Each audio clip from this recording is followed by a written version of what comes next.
ito guys, loaded na tayo. At ready to batch na. And okay naman yung height. Okay naman. So tara na.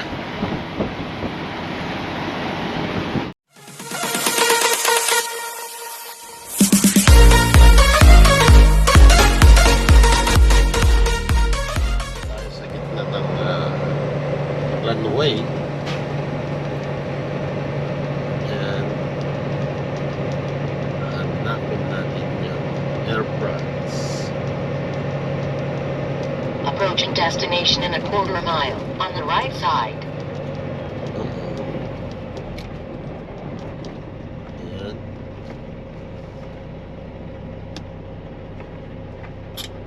So ayan, nakita ko na yung air France guys. Parang ganito ang pipick upin natin. Ano pa to? Parang kinakabahan ako sa ating pipick upin guys. So ayun po yung Air France. Ang sabi doon ay Air France. Ito. Approaching destination in Lufthansa 700 feet Cargo on the Air right France doon side. sa tabi niya. Sa sundan natin yung ano na yan, yung truck na yan.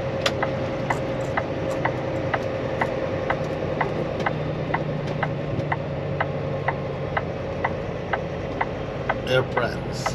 Okay guys, so ato, nahanap ko na ang Air France. Hindi yan guys, ang KLM. Ayan na nga guys, at okay na tayo. Inaantay na lang natin, nakapag-check-in na rin tayo. Nakapag-check-in na rin tayo sa shipping. At hindi ko alam kung ano yung kakarga natin. Ayan na, nagkagalawan na. So meron din palang ano na, ayun na, worldwide services, sabi niya. UPS pala yan, yung aeroplano na yan. Sa UPS pala yan. Nandun kasi yung ano eh. Nandun kasi yung nandyan o, sa katabi. Andun kasi yung ano guys. Andun kasi yung FedEx o. Yung FedEx, yung nandun sa malayo. So, ayan. Dito tayo sa Air France.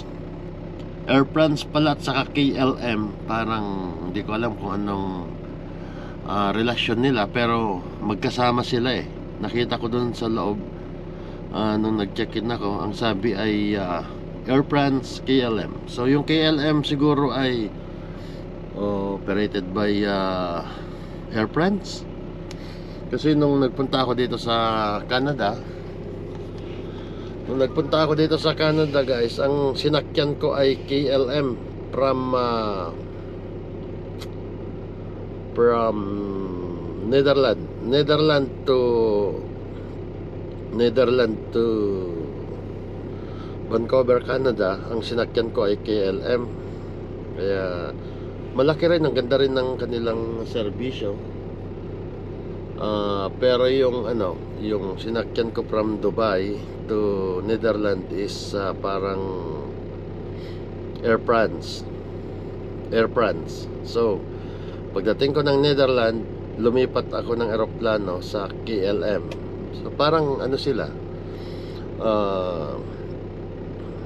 sister company siguro or nabili siya, hindi natin alam ang istorya. But anyway, importante na kapag check-in na tayo at nakausap na rin natin yung magkakarga sa atin.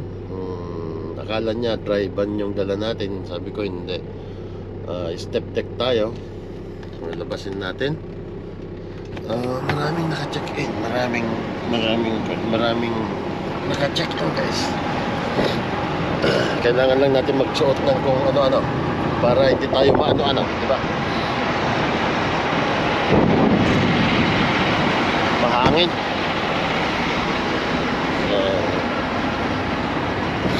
Ayan, at napakarumi ni Pedring oh. Pagkatapos ko mag-pick up guys, magpapalinis tayo. Ayan nga yung aeroplano ng UPS oh. Ayan. So nandito rin tayo sa Delta. Ayan Ayun o, Air France, KLM, cargo.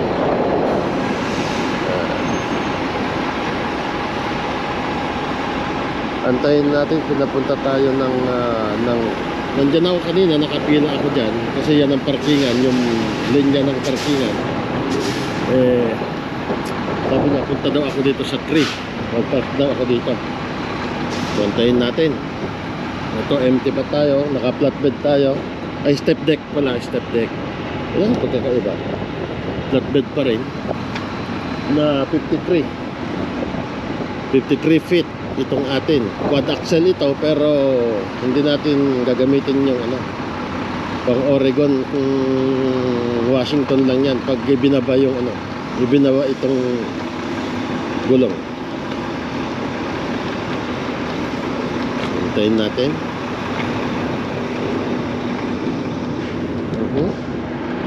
Ayan guys. At kaninang umaga ay nag-ayos ako ng ano ko dahil nasobrahan ko sa atras kagabi. Napunit yung ating map guard. Inaayos ko na naman kaninang umaga. Ayan. Hintayin natin yung karga natin habang tayo ay nag-aantay. Ayan, at mahangin dito sa airport na medyo malamig. Maaraw siya pero malamig yung hangin ha.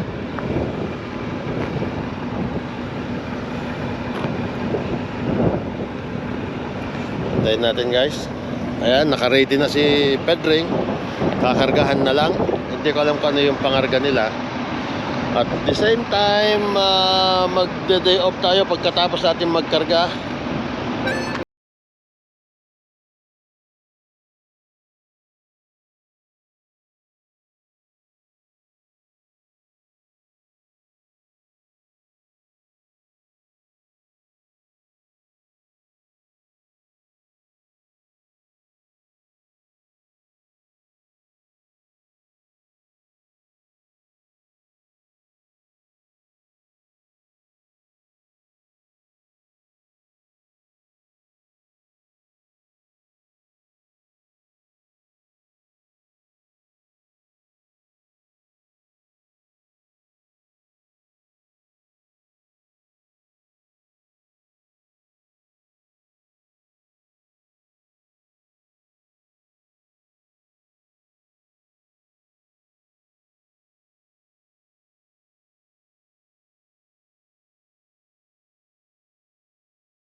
Can you load?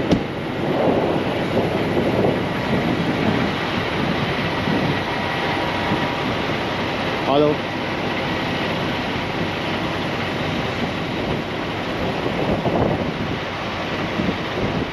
Sorry?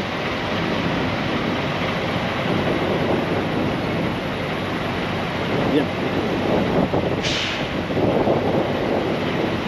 Yeah.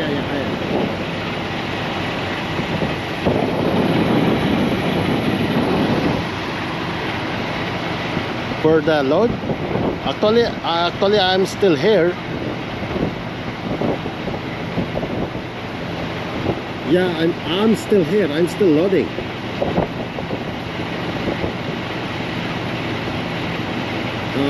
Yeah. So which the good? This is a cell phone. This is a good. This is a good number to send a picture. What's your name? George? Oh, okay. I'm gonna send you once they complete the loaded. Thank you.